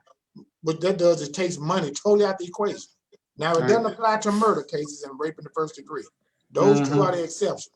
But other than that, a person's inability to make bond is not an issue because it's based on that risk assessment tool and that tool on it, which I thought was something that we need to do to try to level the playing field as well. Yeah. Hey, Aisha, we got about 5 minutes left, but I want to get to 2 questions. So if I run over a little bit, I apologize. These no-knock warrants, I meant to ask you this after Breonna Taylor. Does everybody jurisdiction who's represented here have no-knock warrants issued in their jurisdictions by your office or a judge or the police or all three? So the judge in Prince George's County, a judge will ultimately sign off on a no-knock warrant. They're usually requested, obviously, by the police department.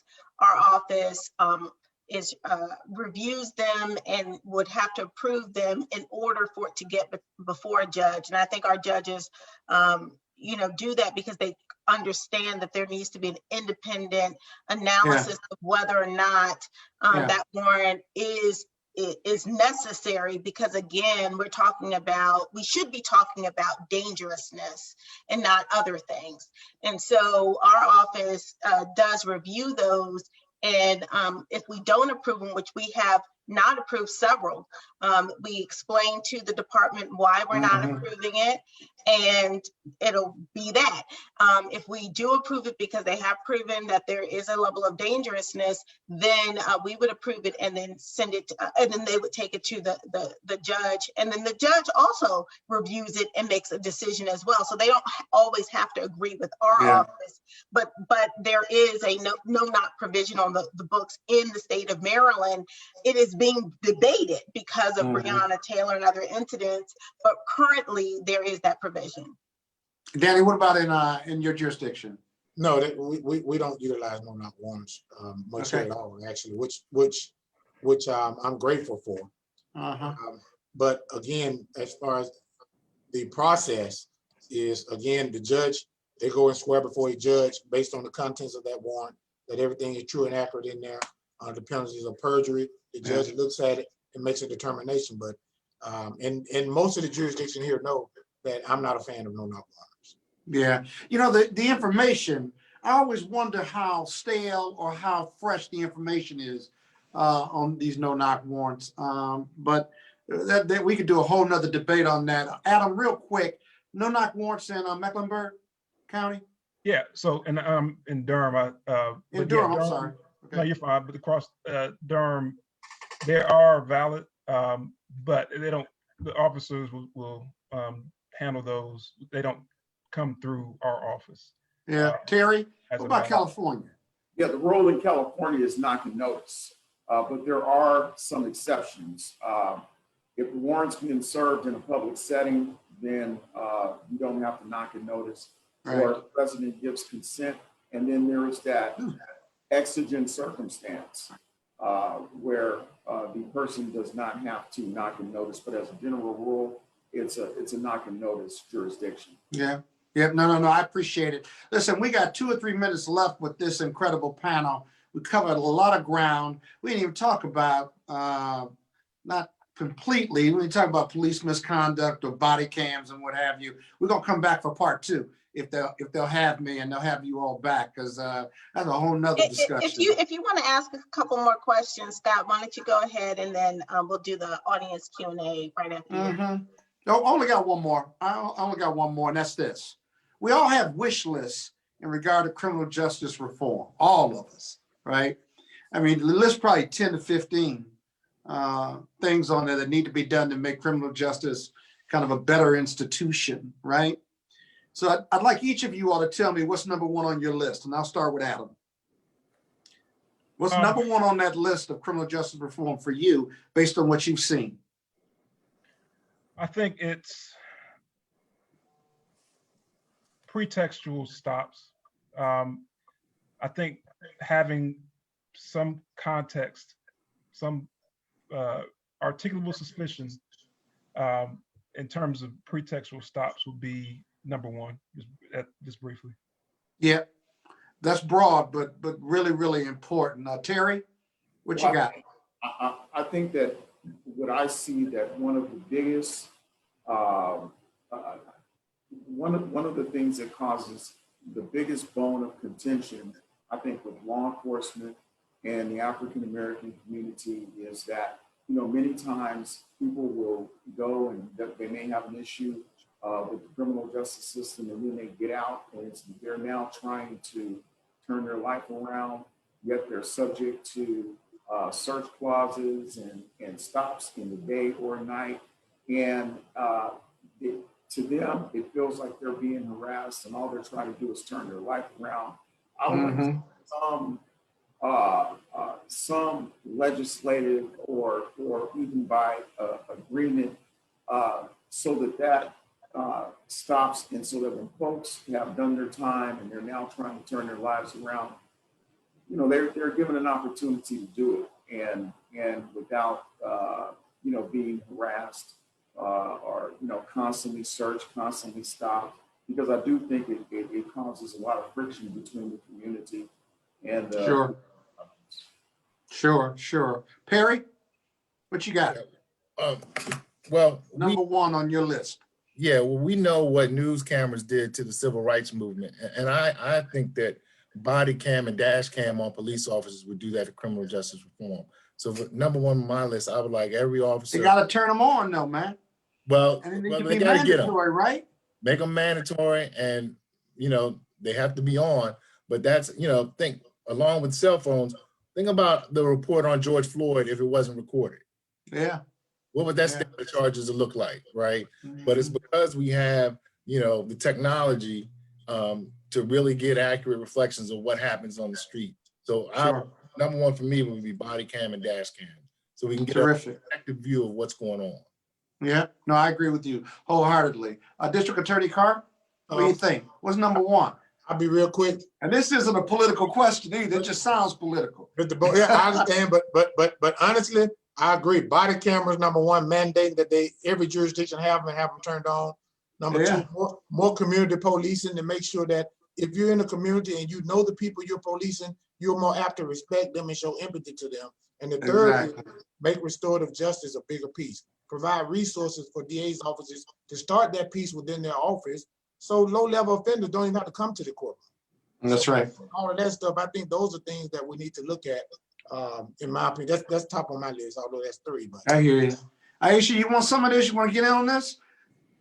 Actually, I was really excited when he talked about restorative justice, and I absolutely agree. And whether an individual, based on the nature of their crime, are going to spend some time in jail or prison, which happens when they commit very serious violent offenses, I don't want them to be disconnected from our communities. And so we're working on now to develop a program that will provide those resources and mentors to these young men and women, because young women and girls are in our prisons too, so they are not disconnected from our communities, and they can get the training, the education and the life and development skills while they are in. So they are doing time, but time isn't doing them, so that they have a plan for when they leave their period of incarceration, where they can be restored in our community and productive in our community.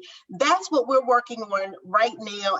And I'm going to be reaching out to all of these panelists and you also, Mr. Bolden, to get some more ideas on that. But we're really excited about it. We've got the Department of Public Safety and Corrections at the state level on board with this idea. And so now we're just working on getting it funded. But we're really excited because we think this will revolutionize how we see ourselves in the system, because it gives us an opportunity to say, well, we may have to prosecute you. We may have to recommend a period of imprisonment, but we have not forgotten about you. You are not throwaway. We still value you. And here are the resources we're going to give you while you are doing time, and time doesn't do you. That's right. That's right. My father used to always say when he was on the bench, I'd go sit there and listen to him try, not only try cases, but when he was sitting as a judge, he used to say, son, what's your plan to the defendant? What's your plan? And then he'd get home and he'd look at me and say, son, what's your plan? You're home from Morehouse College. You're coming home all hours of the night. Your mama staying up waiting on you. I go to bed, he says, but your mama's up. What's your plan, son? In any event, I got to tell you, I've had a ball moderating this panel. Just some brilliant young men, young lawyers, prosecutors with some defined ideas about how to make our criminal justice system better and how to make our prosecutors' offices better. As I understand it, we're going to take some questions from our great audience who have stuck in here with us. I think Judy is going to facilitate that. And whether I come back a little later or not. Along with you, Brother Bolden. I'll be facilitating that along with you. I don't think you're off quite yet. I got more work to do. Just a little bit. Working me tonight. I tell you, I didn't even get. Is there an honorarium that goes with this? No? Okay. Just a little bit, Brother Bolden. So we No, I'm joking. We do have quite a few questions that have come in via our Q&A function that will likely take us through 8 p.m. and beyond. So I will pose them aloud for you, Mr. Moderator, to direct to whomever from our esteemed panel, will answer the questions. Or in some instances, I'm sure that some of our panelists may volunteer to respond if so provoked. So the first question is, let's see here, from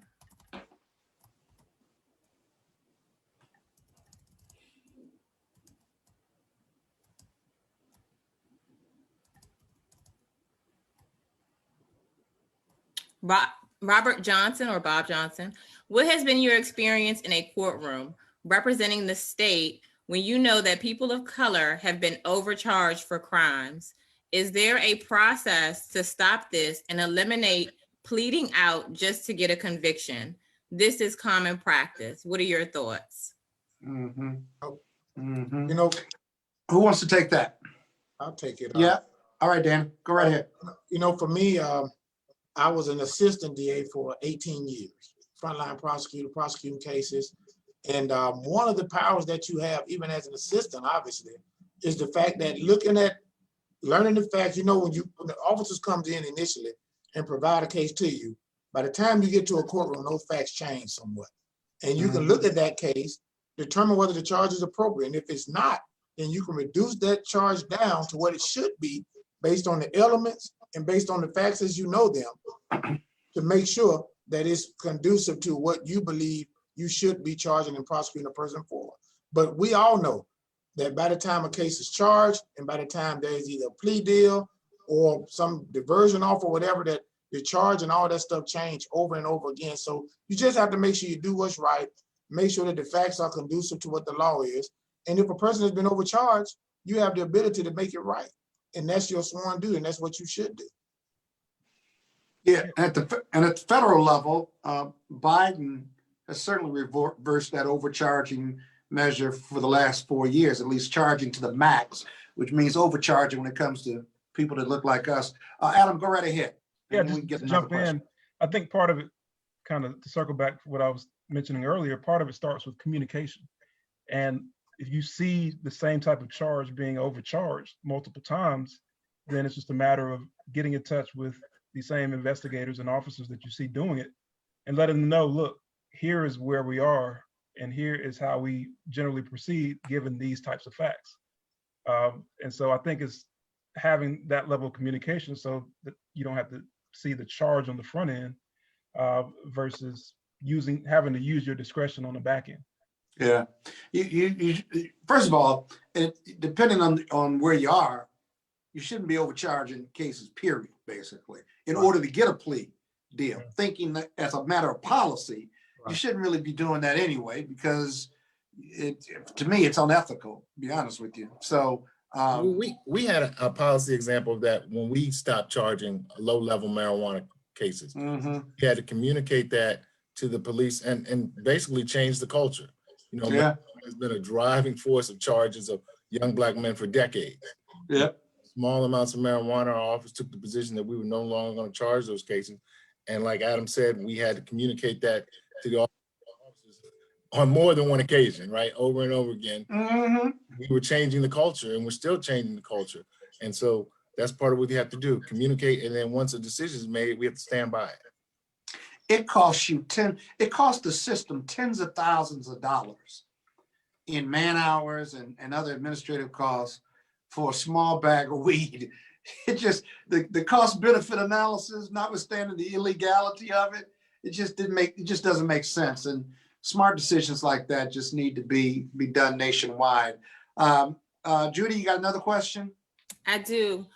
This question is from Anise Brown. She's a prosecutor in Baltimore City. Her question is, while there are efforts to hire Black prosecutors, I found that just being Black does not mean that those prosecutors care about changing the system. As Brother Bolden said in opening remarks, there are a considerable amount of people who are using this position as a stepping stone or really have no idea what they want to do with their career.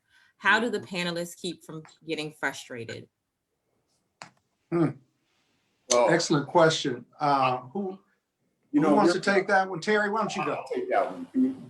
You know, that's why I think it's so important that if you're lucky enough to come into an office and have good role models on what the job is about and what you can accomplish as a good prosecutor. Having had very, very good role models, and I mean people who really were very courageous. They knew the value of bringing their perspective to the job, and they had the courage to make decisions.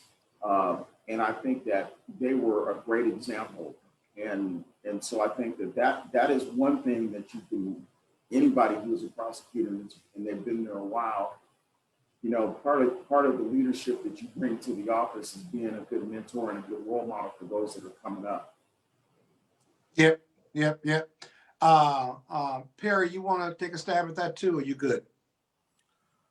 Yeah, well, look, it's a tough job, and to be honest, people need their first job, and there's going to be attrition, right? Everybody's not cut out for it, so we see I'm glad they're honest. We see attorneys get the job as a prosecutor regardless of race, and they work for a year or two, and they say, hey, it's not for me.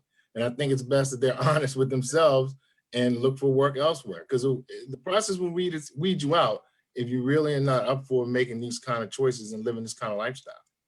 And you want them to be there as ministers of justice, as Keith said earlier. And, you know, if they're ministers of justice and protect the community versus buying into being ministers of prosecution, sure, right? I just want a 50-0 record. I'll be honest with you, that's not really being a good prosecutor, yeah, right? You can win by losing cases. You can win by not prosecuting cases. You can win by getting defendants and victims the services they need that we can sign off on. And so, you know, this is a complicated job. And, you know, one way you could avoid frustrations, if you ask me, and I'm in the private sector, I count my small victories, whatever they are. I do, because small victories add up to bigger victories that I can look and say, you know what, the small thing turned into this. And I try not to get frustrated with the law, because the law will frustrate you, whether you're a prosecutor or you work with a big firm or a small firm or you're a plaintiff's lawyer. The law is a wily is a wily animal, boy, I tell you. So we all get frustrated, whatever our roles are, but you got to count those small victories. I got to tell you, that'll save you from frustration. Judy, what else you got? I have a question from Pastor Nathan Hill from University Christian Church. His question is, how were your offices open to criticism from the community? Do you have an open phone line or hold regular town halls? And specifically, how do you try to listen to vulnerable communities? Aisha, you want to take that? Sure. Well, we have a monthly community in the courthouse, which gives the community an opportunity to hear some of the changes we're making, some of the cases that we're handling, and then also just overall some of the, you know, crime stats, because a lot of communities are interested in that. And we have advocates, advocacy groups who are very interested in reform. We also have, you know, community associations that are interested in the safety and the protection of their communities. And it's really, I think, a good opportunity to see the dynamics that we deal with every day, because there is a push and a call for reform, which many of us, including myself, are answering. But what that looks like to an advocate may be different than what we believe our obligation is, because we also have an obligation to our victims. We have, and in communities of color, typically the victims are people of color too, because most crime is intra-racial, and which means that it is Black people or brown people or white people committing crimes against people who look like them. Yeah. And so in our communities, we have to balance that, because I have, especially when I think about our domestic violence numbers, they skyrocketed during the pandemic. And so we have a lot of men and women, but primarily women, who are living in very dangerous situations. What do I do about that? Yes, I don't want every Black man to be in jail, but I also don't want these women to die or be afraid and things like that. So what then, and again, what do we do about it? We're looking at now doing diversion opportunities for domestic violence abusers so that they can get, or really the help that they need. So when we talk about restoration and giving them an opportunity to, get counseling and other types of services so that they don't commit those same acts again, that's important, because what we know is that some of us have grown up in difficult situations where we have been abused, and most hurt people hurt other people. That's just the reality of it.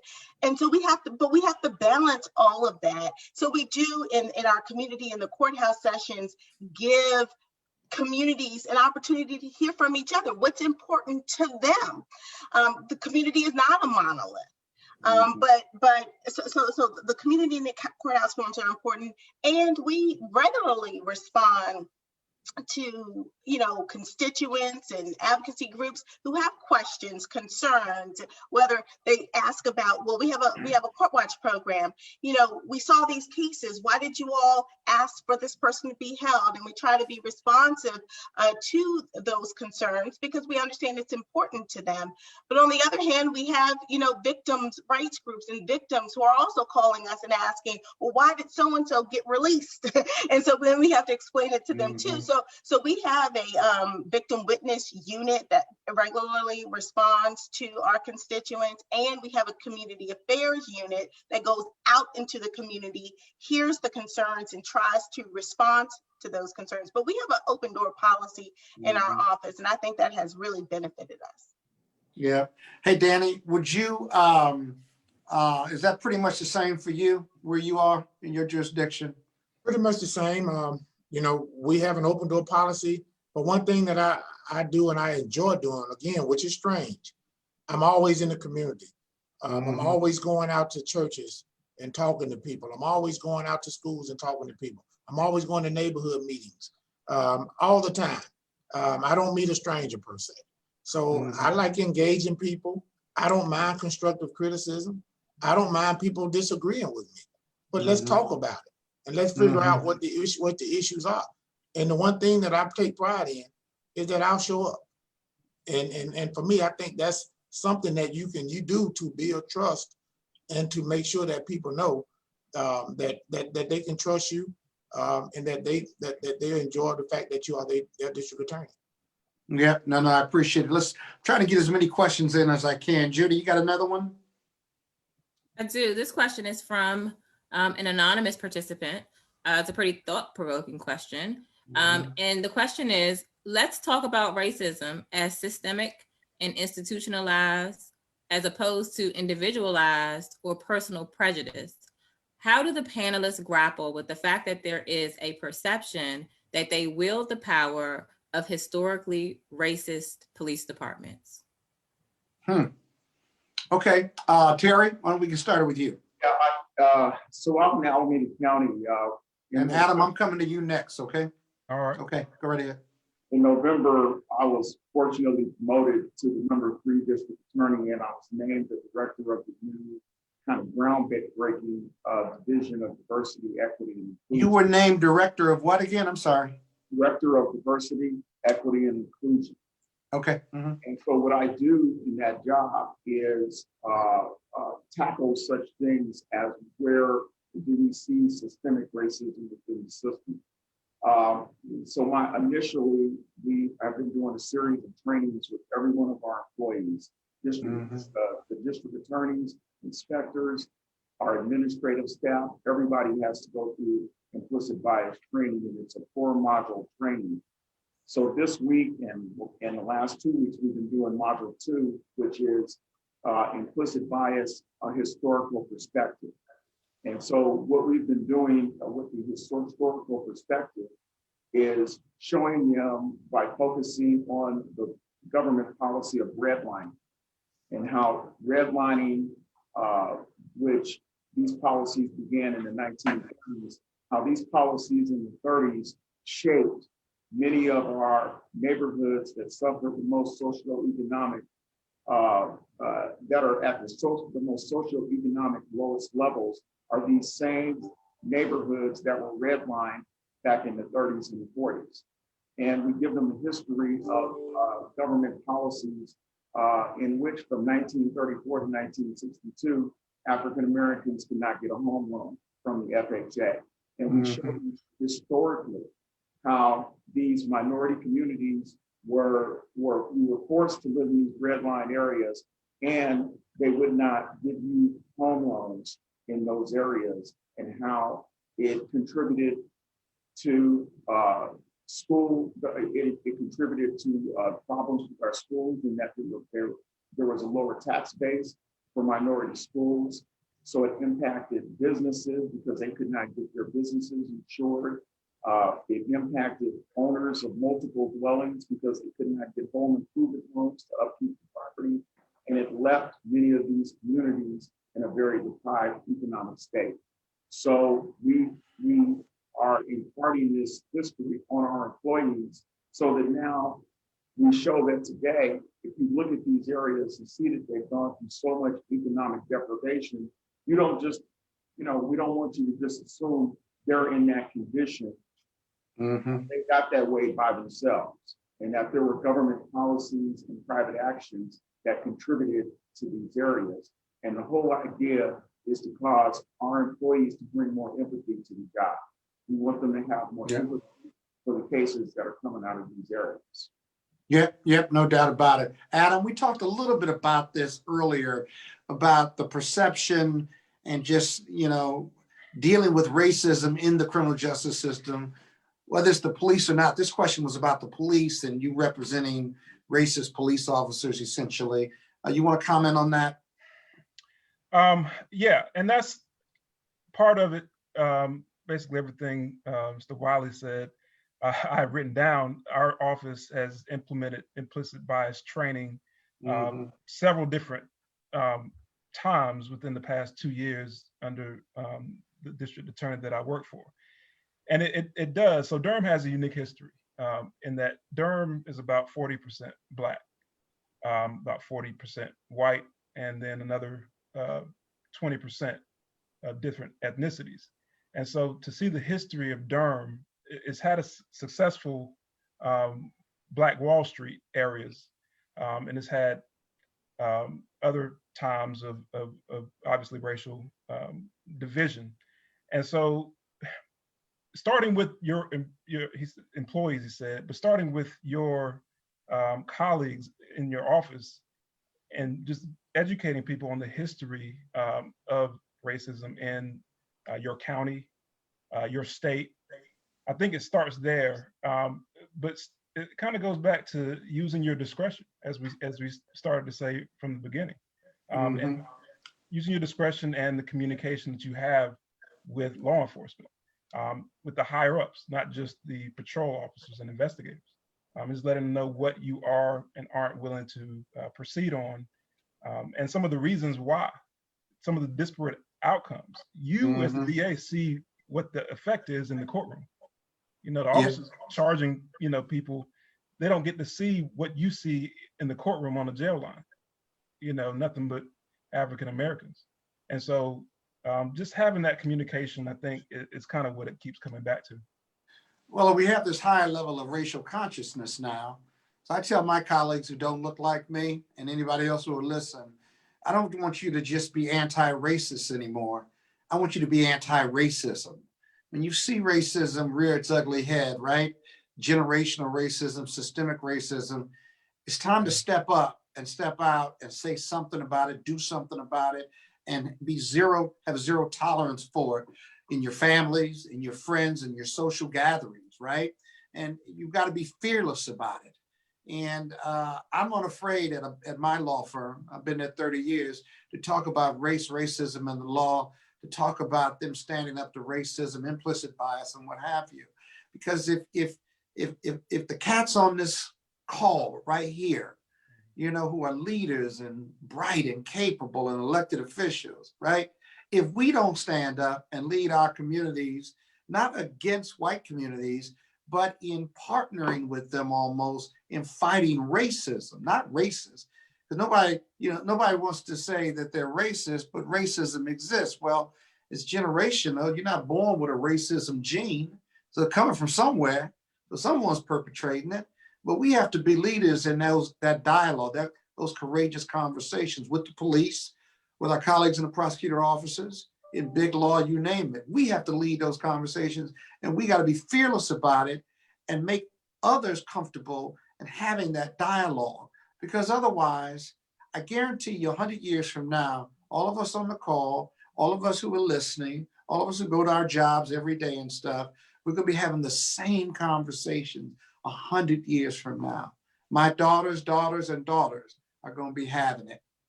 It's not the answer. And we have a seminal moment right now to address it, but it's going to take a lot of courage for people who look like us and people that don't look like us. So that's a couple of my best thoughts on that. So let's keep going. Let's get some more questions in.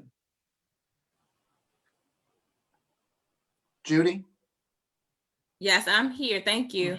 Okay. In fact, that really did answer a few of the questions that came from Ms. Kiana Johnson. One of her other questions was how— You got to have some questions for Danny, because he's an elected official, and I know he wants to supplement what I just said. He was chomping at the bit. Well, I'm going to ask this question then. I'll ask this question then. Why do you believe that body cameras would increase accountability if so many instances of police misconduct that did not get prosecuted have already been captured on camera? Yeah, Danny, go right ahead. Yeah, that's a good one. Yeah, that's a good one. First off, the reason I think body cameras are so important is because I think they serve two purposes. I think, in my opinion, the best evidence is what's on that camera. And for me, the camera would take it from a he say, she say situation till we all see and know what the facts are. I think it protects the officer, but I also think it protects the citizens as well, because we truly know, and we can look and tell whether his or her actions were in line as it relates to the law. Now, one of the major things for me is that if there isn't a body camera, and we know if there isn't a body camera, then it becomes that officer writing a report and styling it the way they want to, and then bringing it to the DA's office. And based on that report, and the information contained in that report, that is the information that's relied on. That's just a fact.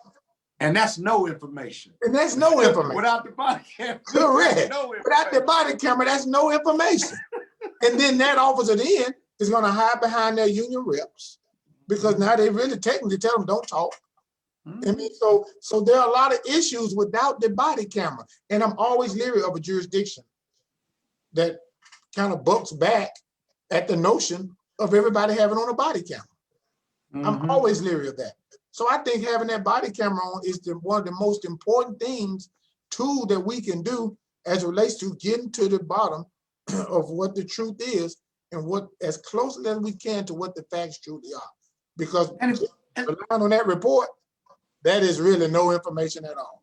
And if you're a good cop and you got nothing to hide, that's right. Afraid of the body cam. You should want the body camera on. You should know want what I it mean? on. It protects the cop. If you're not a good cop and you up to no good, that's right. You don't want the body cam. I got you.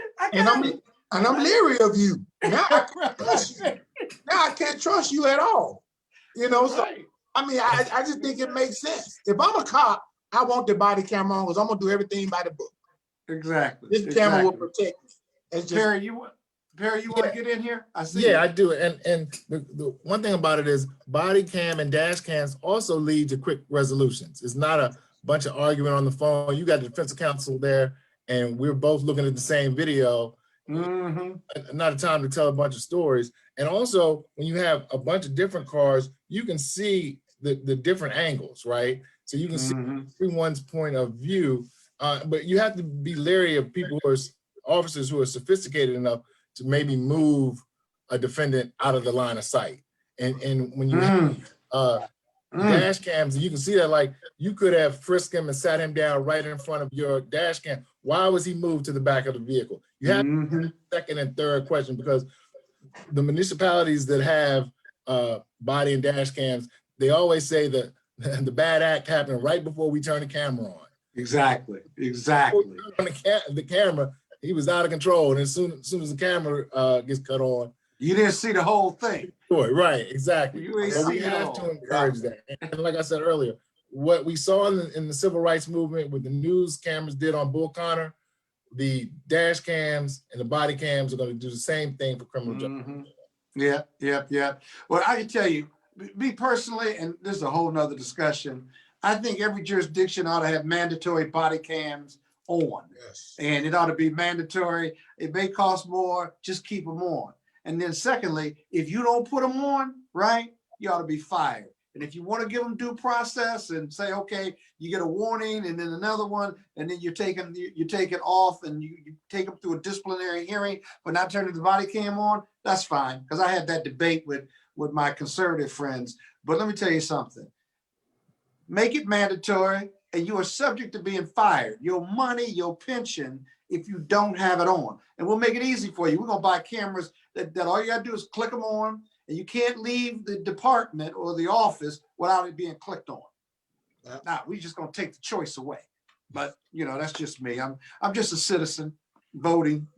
All right, we got time for one more question, folks. We're a little bit after 7:45, without a doubt, and then we're going to close this thing out.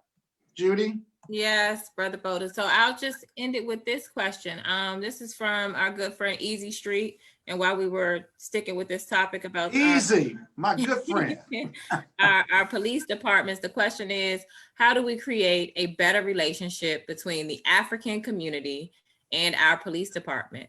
People are afraid to share and come forward with information, which leaves bad and dangerous people on the street to do more harm. And so that question is for the panel. That'll be a final question. Who wants to take a stab at that one? And then we'll close it out. Although all four of you all can comment on that. Let's put it down to maybe a minute and a half so we can get out of here. Well, Danny, you want to start us? Who wants to start? Go right ahead. Who wants to start? Okay. I think Terry's about to answer.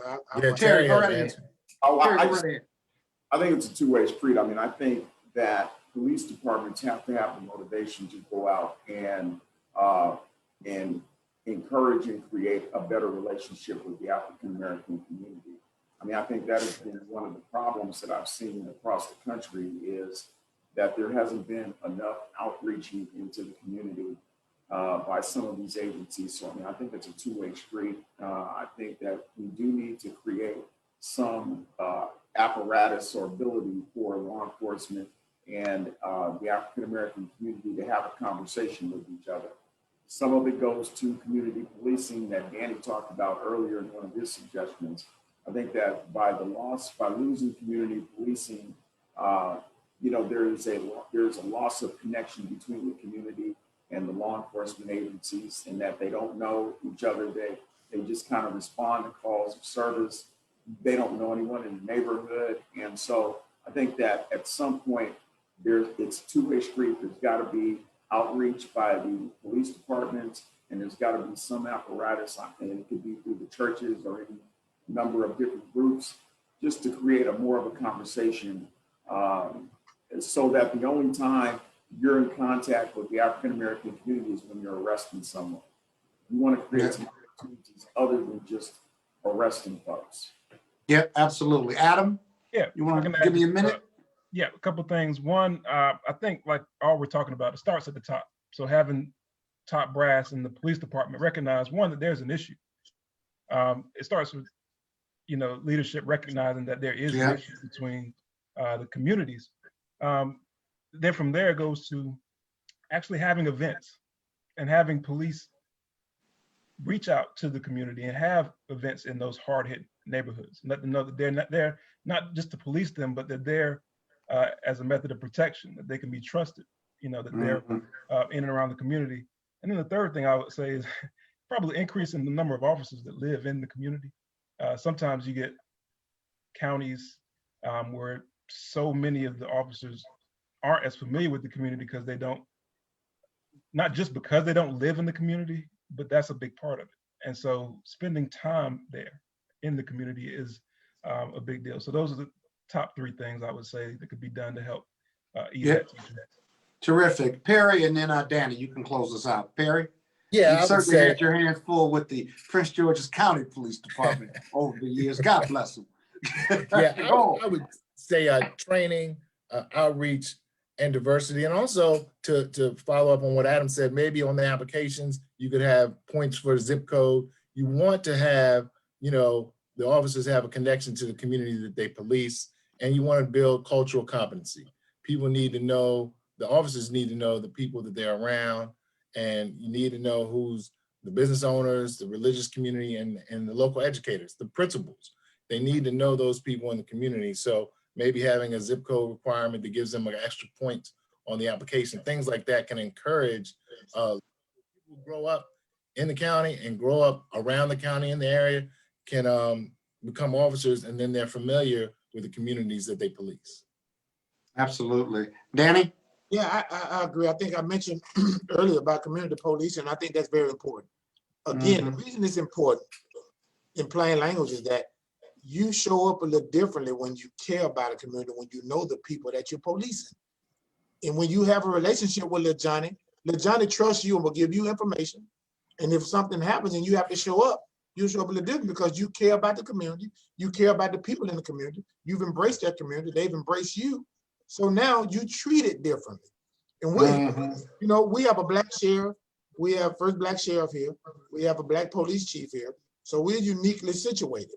But again, you can't treat or show empathy or show dignity to people unless you really care about them. And you have to be in that community to truly know them and they know you. And have a relationship with them. And have a relationship with them. Right. Well, listen, I think that's all the time we have in regard to questions. Just a really incredible panel. And I thank each of you all, Danny Carr, Adam Williamson, Terry Wiley, Perry, my good new friend that's right next door. We're gonna have to connect. I don't know whether we met before, but it's been great working with you on putting this panel together. And tonight was just very phenomenal. Let me thank the National Black Prosecutors Association. Let me thank the Prince George's County State's Attorney's Office. My good friend Aisha Braveboy. You're gonna hear from her and Ryan in probably about a couple more minutes. You know, these are complicated issues, ladies and gentlemen. And I got to tell you, it's not that we cannot just dump all of this on the police. Certainly bad actors need to be dealt with and addressed, but I would take it a step further than my panelists here in regard to police reform and criminal justice reform. I want to know who we're giving guns and badges to, right? We ought to be assessing before people are brought into the academy and let out of the academy, graduate from the academy, and what is their judgment, right? Are they more prone to be racist or not? Are they more prone to de-escalate or escalate? Why do they want to be a police officer? You don't have a right to be one, but if you're excitable and you want to chase the bad guys, and when you get there, you want to take out your gun and you're afraid of people that don't look like you, you probably ought not be a police officer. Because in the line of people in the criminal justice system, right, it all starts with those police officers, at least 9 times out of 10. Secondly, you know, let's work on preventing crime versus charging crimes and prosecuting crimes. What do I mean? I mean that if you ever done a ride out with the police, have you? I have. You all, everybody on here done a ride out with the police, right? At least in my experience, they ride around, they get a call, and they get there after the crime is committed. They either make an arrest or they don't, or they start an investigation. Well, I'm big on community policing. I think if you put community policing in all sectors of your community, then you're focusing on preventing crime versus solving crimes, if you will. Yet there's always a money issue. And so I think groups like this, I think groups like the Initiative, I hope you all look up the Initiative, started by a group of Howard Law students who are in corporate America right now. And the Initiative builds bridges between Black communities and the blue communities, if you will, and try to bring corporate metrics to how we do policing. When you talk about criminal justice reform, you got to partner with police reform because it all starts with them. And then lastly, I hope everyone watching this program talks to their legislators, state as well as federal. Look up the legislation that's pending that Kamala Harris and others have put forward in regard to police reform and criminal justice reform, changing the standard from necessary force to reasonable force, or the reverse of that, changing it to necessary force, which is a much more definable standard of review. Obviously, we need to look at police unions and the coverages and the protections of police officers when there is a crisis. That's a state issue, and everyone has to look at that. But then I'd like everybody to look within. Look at yourself. What are you going to do to make your community safer and better? How many times are you going to call Aisha or Danny or Perry or Terry or Adam or Ryan and give your view of the world and be partners with them in criminal justice reform? It saves all of us, not just Black people, Black, white, yellow, and brown. We got to do this together. We got to lock arms and move forward, because systemic racism and this higher level of racial consciousness, it all starts with us, and everybody on this panel are leaders. And so I would hope that you would be more than anti-racist, that each of us would be anti-racism, especially when it comes to criminal justice system. And every day, do one thing to make this system better. I want to thank our host again. I want to thank you all for having me. I had a ball. I hope it was entertaining and informative. And I think there ought to be a part two, Aisha and Ryan, it ought to. This has been awesome. And I hope we can do this again around the country. We ought to think through that. And so again, thank you so much for your leadership in your jurisdictions. And thank you for honoring me by letting me be a part of this panel. So thank you very much. Great job moderating, Scott. Great job. Great job. Thank you. Thank you. I think I'm gonna turn it over to Aisha or Ryan. I'll start. Thank you very much, Okay.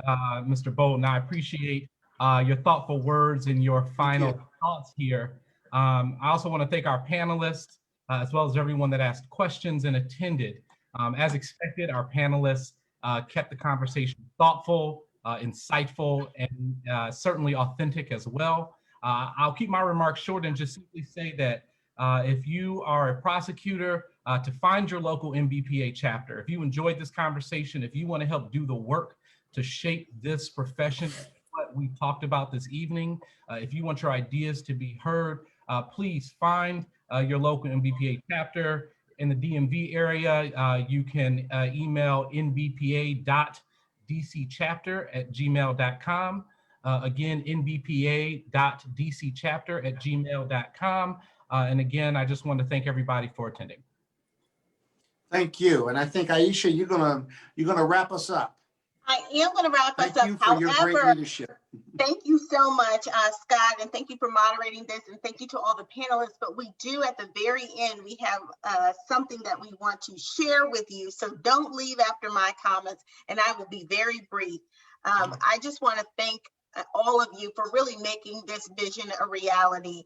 After the death of George Floyd, after the death of Breonna Taylor, after the death of Ahmaud Arbery, and so many before them, I really wanted to give a voice to Black men in this space. A lot has been said about the work that Black women are doing, and we are doing it. We are running for offices, we're winning, we are out there making big reforms, but we also know that we have some amazing Black men in our offices and who are also running and winning and making big reforms. And I wanted to make sure that we had the space for them to talk about their experiences and also the changes that they think are important. And when you talk about pretextual stops, who are they stopping? Black men, brown men, but men primarily get stopped. And so the fact that that issue has been raised here tonight and has been elevated to, you know, one of the top issues that need to be addressed is so critical and important to me. That informs me and other prosecutors of what we need to focus on.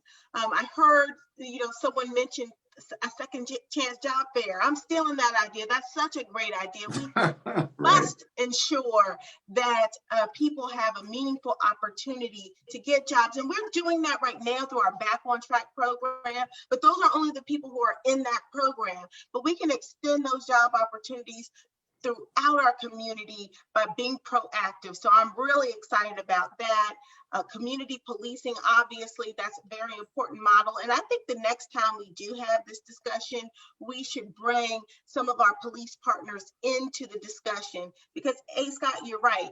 We are not solo players in this system. We have judges, we have obviously, you know, state's attorneys and district attorneys, and we have our law enforcement officials. And I think that we all need to sit at the table and begin to talk to each other in dialogue, and not just tell them what they're not doing right, but also learn from them and also get them involved in reform too. That's right. All police officers can be a part of reform. And when I see the number of Black police officers, let's say here in Prince George's County, who grew up in Prince George's County, who got stopped by the police, who got harassed, they understand it, but maybe they're not given those platforms within their departments to have these real conversations. And maybe we need to give them these platforms. And so I'm excited, I'm motivated. I know we have a lot of questions that we weren't able to get to, but that just means we need to have a follow-up conversation. And so we're committed to doing that. And thank you all so much for attending. And I'll turn it over to Judy. Thank you, Madam State's Attorney. Yeah, there has been so much said in the Q&A about a part 2. So it sounds like that is in order since our moderator extraordinaire has already deemed that to be. And likewise, there have been quite a few requests for a female version to this event. So with that, I am going to allow our comms team to just play a quick 1-minute video about what's coming in April, and we will close out. Thank you. Thank you. Thank you. We need audio.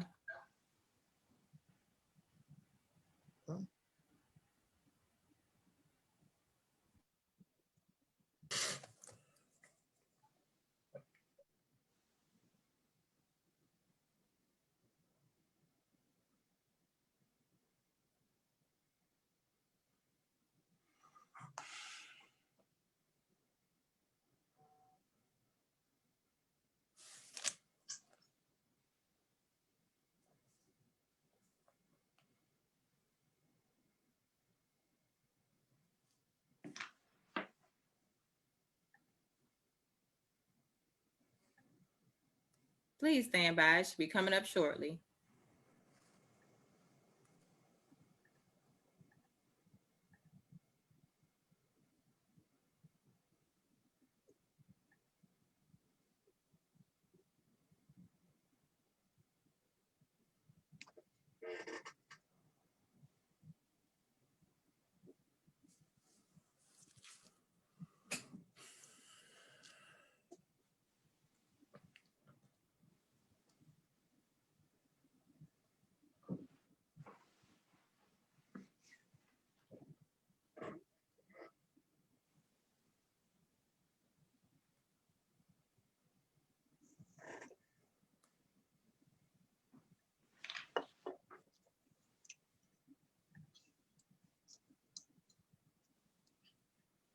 Give us a quick minute, folks. Little technical difficulties, as you all know, as we operate virtually, but I think she's going to grab the audio in 1 quick second. Well, for what I saw, it looked great. Yeah.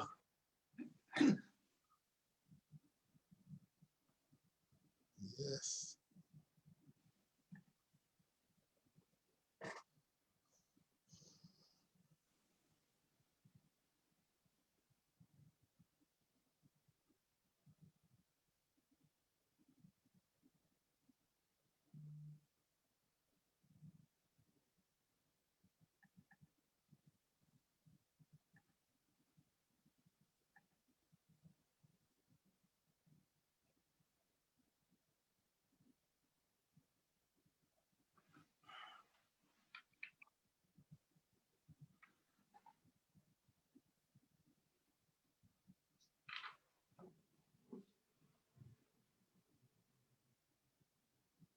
Denise, if you can allow me to share my screen, I can probably play it from my end really quickly if you can't get it up.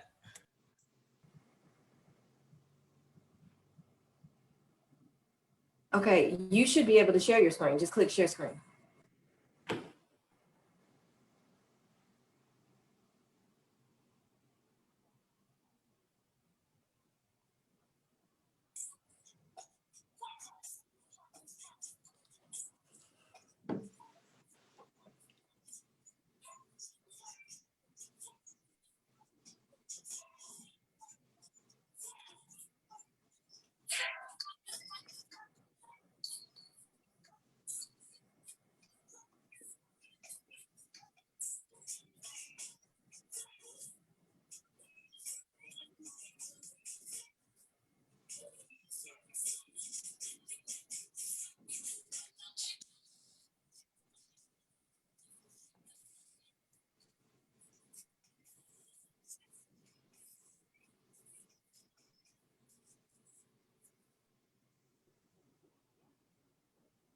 Awesome.